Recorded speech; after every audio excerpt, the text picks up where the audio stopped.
Hi, welcome to our show today. Our guest is Michael Visconti, who is running for one of the 3 open school committee seats in the April 3rd Milford Town election. Welcome. Michael, welcome.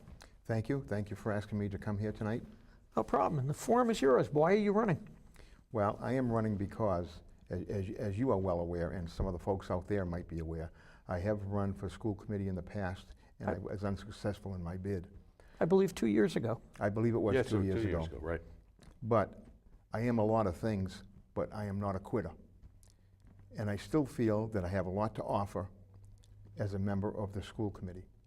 I am a dedicated servant to the town. I have shown that by my past performance on zoning board, town meeting, zoning board member for 20 years with a Never missed a meeting. perfect attendance record until my health failed, and it was hard for me to attend the meeting. But you did miss anyway after laying that. in a hospital bed at Mass General. Right. But you didn't miss a one when you recovered. But when I recovered, I continued with my perfect attendance record. I think there are probably not many people in this town on any board or committee who can make the same claim. Now, the way I see it, if you're not going to show up, then why be on the board or committee? Right. Now, what's interesting is when you ran 2 years ago, you brought up a lot of statistics about where the school system stood in various rankings. And just a few weeks ago, Harold Rhodes, who ran unsuccessfully for selectman last year, brought up a lot of those same statistics. And it looks like they're about the same as when you identified them. Not much, unfortunately, not much has changed. And I can tell you now that, for example, of the college board sets a benchmark score for what they consider a student will be ready for either to pursue a college, a secondary college education, or other career opportunities, not necessarily college related. For the past 8 years, Milford has failed to meet that average score, when most of the surrounding towns, including, and this is important, including our vocational school, Blackstone Valley Vocational School, has far exceeded the average score set by the college board. Now, it seems to me that if a vocational school can turn out a product that meets that benchmark, why in the world can Milford not do that? I hope that I can help change things so that we can turn out a better product. I'm a very objective thinker. I have no children in the system, so I can be very objective. I am not influenced by any decision that might affect my child. So, but by that alone, Yep. I feel that I will be a very valuable member on the school committee. I'll also make the comment that I know from one zoning meeting in particular, you actually read all the documents before you. Because Al, you don't know this, but the zoning board was considering a petition one night, and the plan that the engineers submitted was dated the following day, and Mr. Visconti brought up that they were looking at a plan that technically did not exist yet.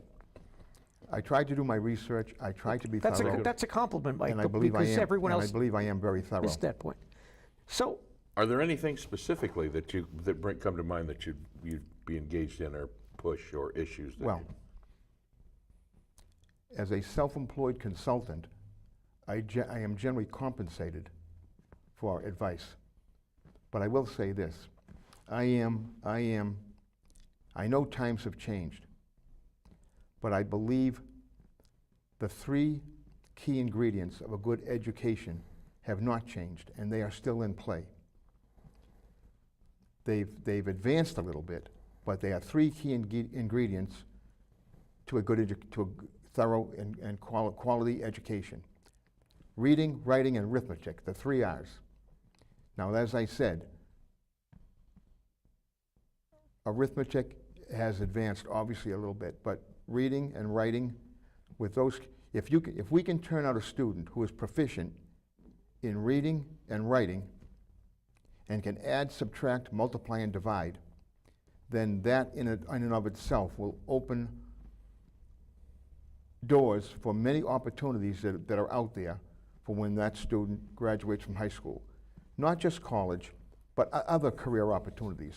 If you cannot read, if you cannot write, if you cannot add, subtract, multiply, and divide, the basics of a good education, then you're going to struggle through the rest of your life. So I believe we need to key on those 3 issues and try to improve upon our curriculum to make that happen. We have to turn out a product equal to or better than the surrounding towns. Well, why, in your view, doesn't the Milford school system do that? I cannot understand why they don't. We have the best infrastructure of any of the surrounding towns. We have one of the, if not the lowest, student-to-teacher ratios in the state. Our staff is paid, compensated, on the high end of the scale in Massachusetts. So as far as I'm concerned, there is no reason in the world why we cannot turn out a better product. We run into people who say, gee, why are students choicing out of Milford? Well, if you were having something built in your house, would you go to the person who you knew had a reputation of turning out a better product, or would you just go to the guy next door because he's next door, a local person? Of course not. You'd go to the person who you had a reputation of turning out a better product, and that's what our students are going to. If I had a child right now and I had a choice, I think, I can't swear to this because I don't know, but I believe I would certainly seriously consider sending him, choicing he or she out of the Milford schools, because he has a better chance of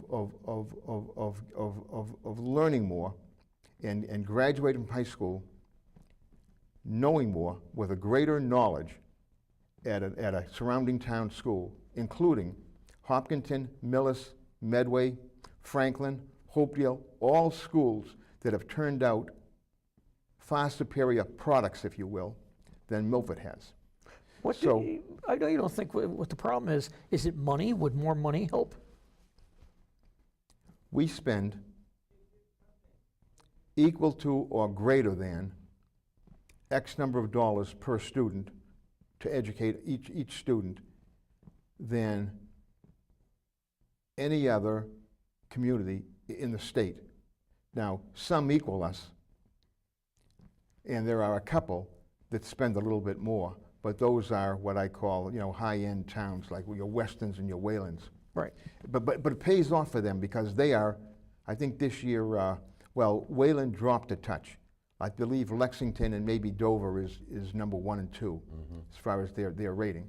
Wayland dropped a touch. Wayland was, I believe last year they were number 4 or 5. Don't hold me to that.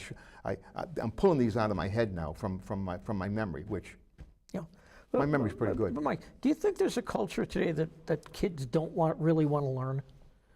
Or the parents sort of drop them off at the school system and say, you handle it? I mean, when I was growing up, in my house, my parents really cared about how my sisters and I did in school. And we were frequently, I don't want to say tested. Let's say every night my parents sat down and made sure homework was done, quizzed us on what we'd learned during the day, made sure we were studying. I remember a time in 5th grade where I had trouble answering an oral test and got a very bad grade, and my father wanted to know why I had trouble and what he could do to correct it. Do you think that just doesn't happen anymore today? Well, I don't know. I'm not in those households, so I really Right. don't know. But I'd like to think that some of that still exists. I know a lot of it does not, but I'd like to think that some of it does. However, putting that aside for a second, if you're taught in school, then that should not be a deciding factor in what you learn and how you learn. Certainly, it will certainly help if you're coached at home, and by coaching I mean coached to study. Right. And coached to pay attention, and coached to learn, and have it drilled into your brain that, look, you need an education. Sure, look, the extracurriculars are fine, and I know that we need the extracurriculars. I'm not opposed to extracurriculars. But we cannot lose sight of the fact that the main reason that we go to school is for academics. Academics must come first. Extracurriculars, secondary. Important, but secondary. Right. One of the other things that on occasion comes up on the table to be discussed is a dress code or some sort of requirements for dress. When I went to school, you couldn't wear sneakers, you had to have cuffed pants, and you had to have a collared shirt. Couldn't wear t-shirts or anything like that. Do you think that has, because today kids wear all kinds of things to school. I think a dress code to a certain degree is probably not a bad idea. And to a certain degree, by that I mean, I'm not necessarily saying that the students need to wear uniforms. Oh, no, not a uniform. But certain things should be, no-nos. That I'd agree with you on. And every student should go to school reasonably dressed. Because what's going to happen? When they get out of school and they go to interview for a job, how are they going to go interview for a job? These are things, this is part of their education, learning how to do these things, learning by doing. So I'm not necessarily opposed to a dress code. I also saw recently in a news article where there's a charter school somewhere in the country where as soon as the kids walk into school, they put their cell phones in a holder, and then they don't get their cell phones back until they leave school. Not a bad idea. I mean, because I think a lot of the kids have lost the ability to communicate. They don't talk face to face anymore. They on their cell phones. I see no reason for a student to have a cell phone in class. And I believe that's an excellent idea. I thought it was an interesting concept. It eliminates, because nobody has one, not even the teachers. It's not subjective. No. It's very objective. Everybody. No cell phones. Just like no smoking in class, no cell phones. Right. If you needed to call mom and dad, you could get it when you leave school. Or Now, go to the office and have it. maybe we could amend that slightly and say, okay, look, the teacher should probably have either an emergency cell phone or an emergency, panic button of some type or whatever, in case there was a 911 emergency. I mean, we would have to look at that and see how we could figure that out so that we don't jeopardize the safety of anybody in the classroom. Yeah. Michael, do you have any specific goals in mind or things you want to pursue if you're elected? Are there, any one or two or three things that you'd like to bring up if you're elected, or you just want to get in and get the lay of the land and go from there? I'd like to get the lay of the land, but I am very concerned about financial reporting. I am very budget sensitive. I have prepared and administered numerous multi-million-dollar budgets for many different organizations. So I am very budget oriented and very budget sensitive, and I would like to enhance the financial reporting, look into enhancing the financial reporting that the school committee members receive on a monthly basis. I would like to, I'm also very maintenance oriented. I'm tired, quite frankly, of virtually doing nothing to our infrastructure and then waking up 20, 25 years later and with an, oh my God, we need a new school because it's fallen apart. Preventive maintenance is the key. So I would like to see, I believe there is some sort of preventive maintenance schedule, but I would like to enhance that by having it tracked routinely and presented, and that tracking presented to the school committee members on a regular basis so that everybody is, no one wakes up, you know, with an, oh my God, 15, 20 years down the road.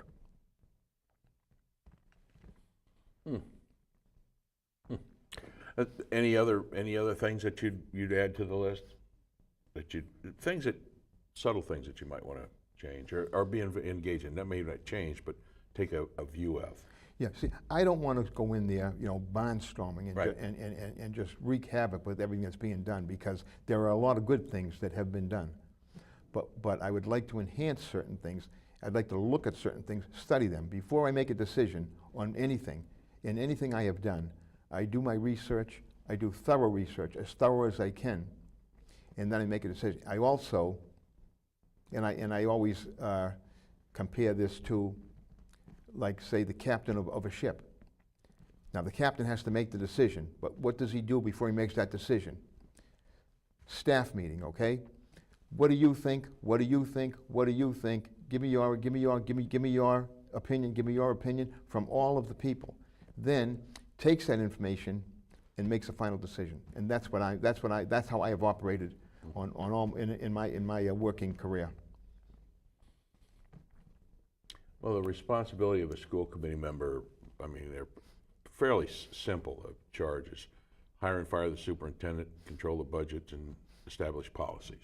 Those are the three things that school committee members do, responsibilities. The one that I think is the largest that's unmentioned is a safe environment where education can occur. I think that's critical too. You'll have to interface with the selectmen on the budget probably, and they'll talk to you, and the FinCom will talk about budgets. Do you feel comfortable with those kind of things? I have no hesitation whatsoever, and I think historically I have shown that. I have no hesitation whatsoever in presenting a case to either Board of Selectmen, Finance Committee, or any other board or person that I may have to. You certainly have a reputation for speaking your mind at town meeting on a lot of issues. Sometimes you present the alternative point of view. Sometimes I think you do it just so it's heard. And sometimes you're really trying to affect that vote. Well, sometimes both ways. What I'm trying to do is, at the very least, to get people thinking, not just have them be Stepford town meeting members and raise their hand. Rubber stamping everything. Force the debate.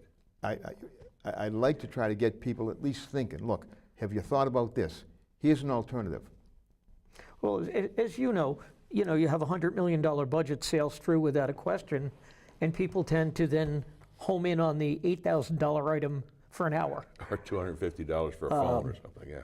No, but you, especially on zoning issues, I know you've brought up a lot of very good points on town meeting floor that people don't. So you have the reputation for asking questions or bringing up points. That's pretty good.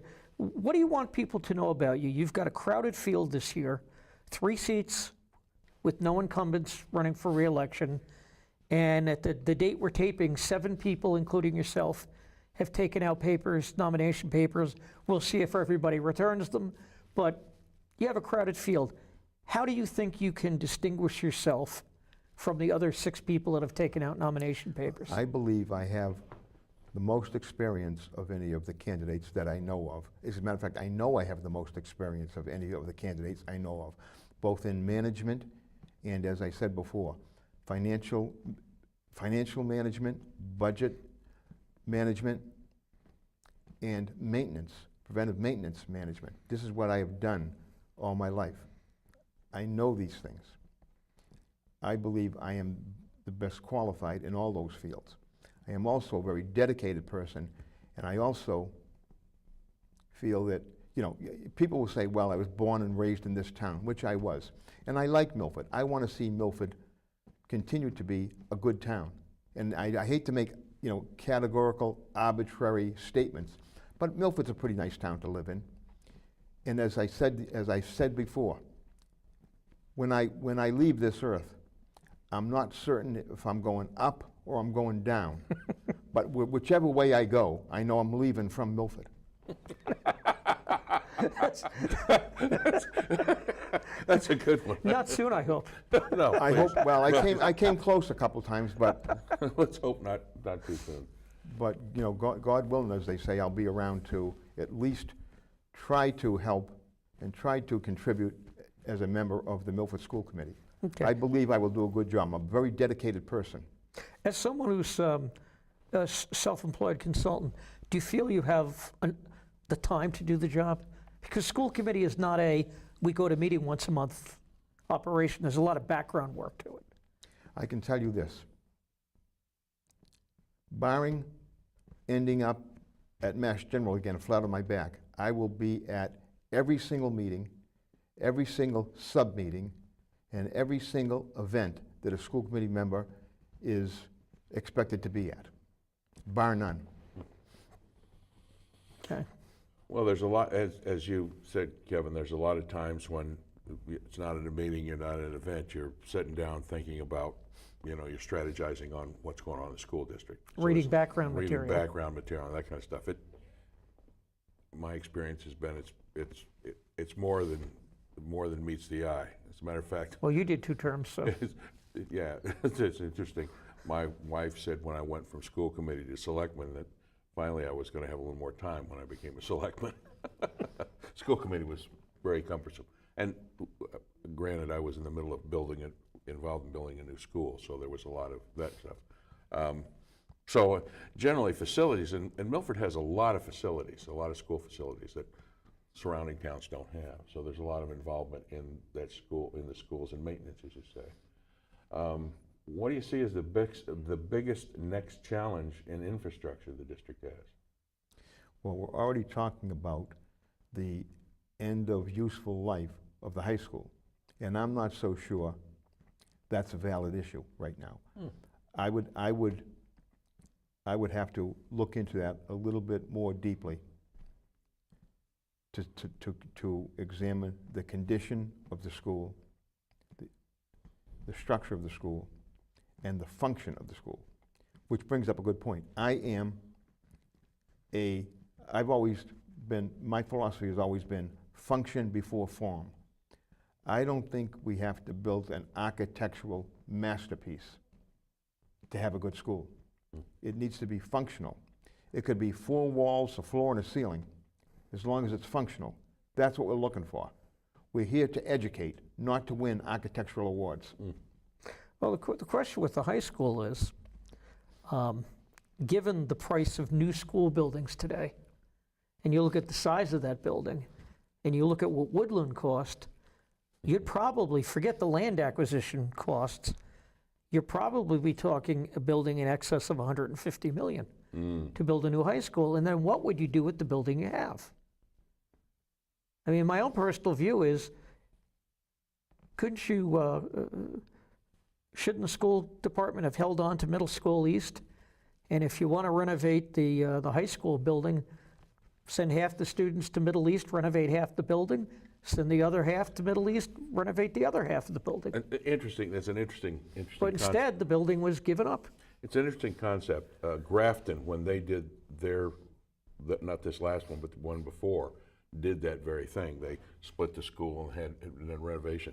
And having knowledge of the person who was the department head for English, she told me that was the worst way to do it. I don't know, but I'm just looking at, I don't think the town is going to swallow mothballing. That high school is a huge complex. At one time, if I remember, it was the biggest high school in eastern Massachusetts, except for Brockton, and which had 3 buildings that size. But I don't know if the town's willing to swallow mothballing that building and trying to find the available land and building something that size or bigger. Well, the question that needs to be answered, I'm sure, before you go, is it able to be renovated? That's a question that you have to ask. Getting back to the top schools in the state, if you look at the schools in Wayland and Weston and towns like that, yes, they have some new schools, but they also have some very old buildings that they are turning out well-educated students out of. And they bring in inner city kids, a certain percentage of those too. So, you know, it's time to stop making excuses and to start changing things. Do you think you need new staff at the top? Well, I don't know. Once again, those are things that I would have to seriously look at and ask questions. Well, now, here's an interesting question. Do you think the school committee should be held accountable for the performance of the schools? Oh, that's a good question. Ultimately, I believe so. If we're not turning out a good product, why not? That all goes back to the school committee. School committee hired the superintendent. Superintendent then the others down Hires the other administrators. Are his hires. Right. So it goes right up the chain. So really, the school committee's kind of, in a corporate sense, is the board of directors. Essentially, the board of directors. The board of directors, and if the board of directors is not happy with what the president's doing, they replace the president. But there's that question. And if the stockholders, who are the taxpayers, aren't happy with what their board is They replace the doing, board of directors. they replace the board. Mike, we've got just a few minutes left, so leave this open to you. Here's your chance to talk to the voters. Tell them why they should vote for you on April 3rd. Well, as I hate to be redundant, but as I said, I'm a very dedicated person. I consider myself to be fairly well educated, and I am besides stuttering, I am relatively intelligent. I am a very dedicated person. I'm a very committed person. If I take on a job, I am going to see it through. I can guarantee you, I can guarantee all of the folks out there, the voters of Milford, that I will do everything in my power to see to it that the Milford school system improves to a point where I feel the students are getting a quality education at a reasonable price. I don't want to burden the taxpayers with higher taxes, because we can't, you know, people say, oh, we got to throw more money at a problem. I don't subscribe to that. I will not just arbitrarily throw more money at a problem. I will get to the root of the problem, and I will fix the problem for a reasonable amount of money without burdening the taxpayers.